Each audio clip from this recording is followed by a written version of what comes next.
Dorin, cât de real este să găsești acum un spațiu comercial la 1000 de euro metru pătrat?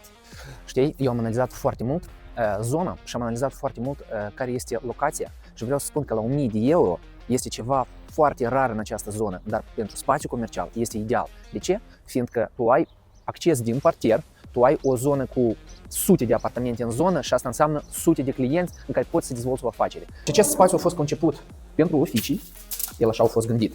Da, aici poți să amenajezi și să faci și un apartament. Noi, apropo, avem în zone din așa spații, avem făcute apartamente. Îl faci ca birou, tu poți să amenajezi aici birou și acolo spațiu de recepție, adică de întâlnire pentru oaspeți. Ai baie, adică wc, ai apă, canalizare, ai tras electricitate toată, ventilarea este făcută, poți să spui și aer condiționat, adică poți să folosești și iarnă, să ai căldură și tot ce îți trebuie. De ce metraj are?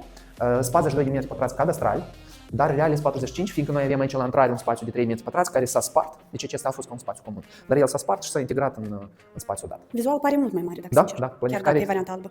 Planificarea este bună și ca preț, fiindcă noi am discutat, prețul la noi, după analiza comparativă de piață care am făcut-o, el este real, adică nu este supraevaluat. Cum crezi, ce tip de afacere aici ar putea fi? Zona de relaxare poți să o folosești și ca masaj, da, pentru să primești.